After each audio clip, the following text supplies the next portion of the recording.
And this is a time where, indeed, instead of being in the Schumer Shutdown and having these shenanigans taking place, we should be in the middle of working hard for the American people. The government shutdown fight is heating up, and Senator Marsha Blackburn isn't holding back. From the Senate floor, she unleashed a sharp rebuke against Majority Leader Chuck Schumer, accusing Democrats of holding the government hostage to push through reckless new spending. Today, we're breaking down exactly what Blackburn said, why it matters, and what this battle means for taxpayers and the future of Washington's spending wars. If we were not in this shutdown and our attention focused on that, we could be working our way through the NDAA, our National Defense Authorization Act, and we could be passing our appropriation bills through regular order. But what we know, Mr. President, is this is something that the minority leader has been working on for weeks. It's what he wanted. He thinks that it is going to benefit the Democratic members of this chamber. And I just really think he is sorely mistaken on this, because the measure, the continuing resolution in front of us, is a clean CR, which means it is funding that is going to continue at levels where they were for a period of about 7 weeks, while we finish exercising our due diligence and passing the appropriations bills. Now, this is something that this shutdown didn't have to happen, but as I said, it is something that appears to have been in the works and something that was really desired by those on the left. We have heard, of course, that the minority leader is not wanting to face opposition from the left there in New York. And because of that, of course, what we're seeing is our nation's business has come to a halt. Now, last night, and then again today, all but 3 of the members of the Democratic Conference voted against a stopgap funding measure, our clean CR, that would have kept this government running through November 21st. And keeping the spending at current levels, this measure would have given us the time we need to be working on these appropriations bills. It would have kept us moving forward and keep us from wasting time. One of the things, Mr. President, I think is so important is shutdowns are expensive. And this is something that ends up costing us money every time we do it. And of course, we have quite a bit of national debt. Now, when we talk about completing our appropriations bills and setting our spending limits for the year and fulfilling that budget document, that portion, we have our budget document, then we move to our appropriations bills.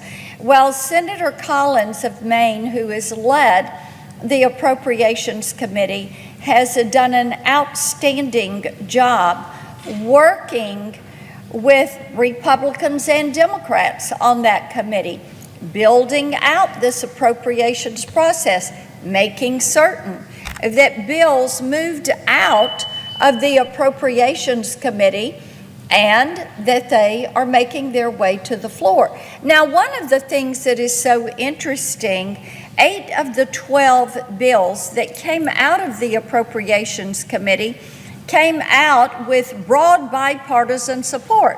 So if you've got measures that are coming out on broad bipartisan support, why would you not move them to the floor?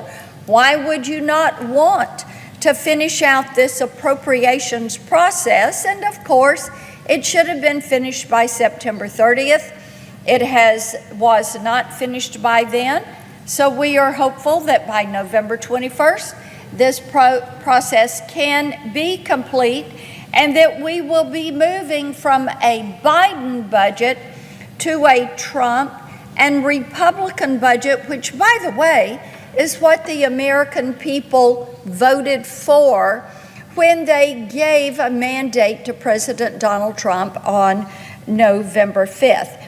Now, I mentioned the 12 bills. 8 of the 12 have come out with bipartisan support.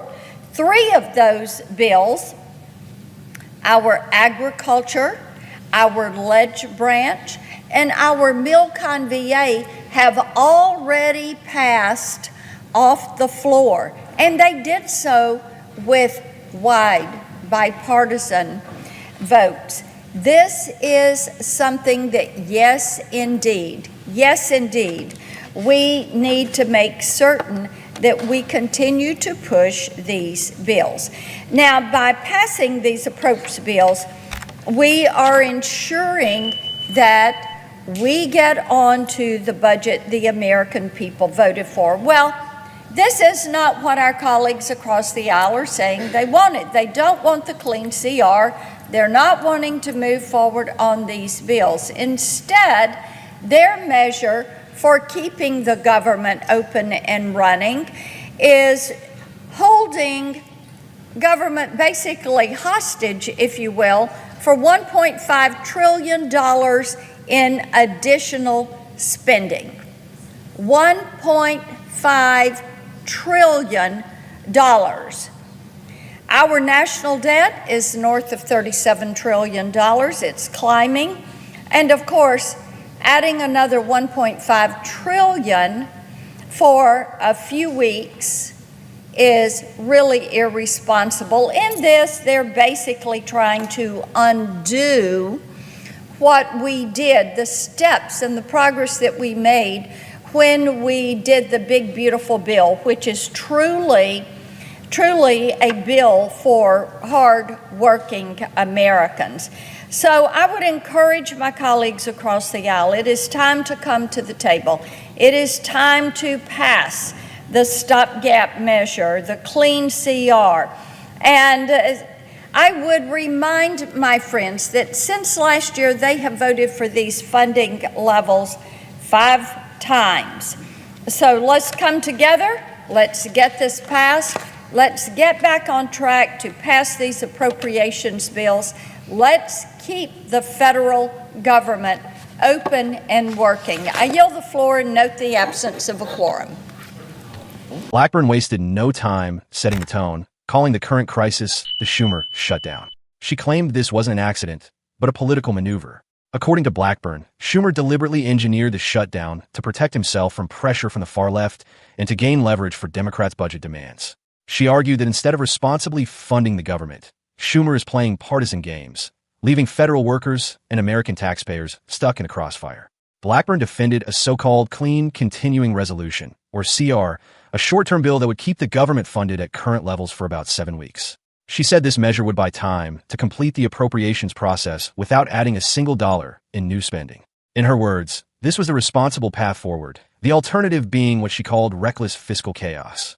She warned that shutdowns cost billions and only deepen the national debt, which now stands at over $37 trillion. Blackburn praised Senator Susan Collins and the bipartisan work of the Appropriations Committee, noting that 8 out of 12 spending bills passed with support from both parties. She emphasized that major bills, from agriculture to Veterans Affairs, already have wide bipartisan approval. So her question was simple. If these bills have broad support, why not move them forward? Her answer, Schumer and his allies would rather use the shutdown as political leverage to demand $1.5 trillion in new spending. According to Blackburn, Democrats are trying to undo progress made under Republican budget reforms. She accused them of trying to force a bloated, short-term deal that adds trillions to the debt, instead of finishing the appropriations process the right way. Her message to Schumer was clear: come to the table, pass the clean CR, and stop holding the government hostage. If you think Congress needs to rein in spending, tap that subscribe button right now. Stay updated as we track who's standing up for fiscal responsibility and who's not. Beyond the politics, Blackburn framed this as a fight for the country's economic future. Every shutdown, she warned, hurts taxpayers, military readiness, and the credibility of Congress itself. She called on both parties to do their jobs, to pass funding bills on time, and stop wasting billions through political brinkmanship. As the shutdown standoff continues, Blackburn's fiery speech captures growing frustration among Republicans and voters who see Washington's spending spiral as unsustainable. Will Schumer bend and accept the clean CR, or will this gridlock push the government deeper into chaos? Stay tuned. We'll keep covering every twist and turn. Don't forget to like, comment, and subscribe for more hard-hitting political breakdowns straight from Capitol Hill.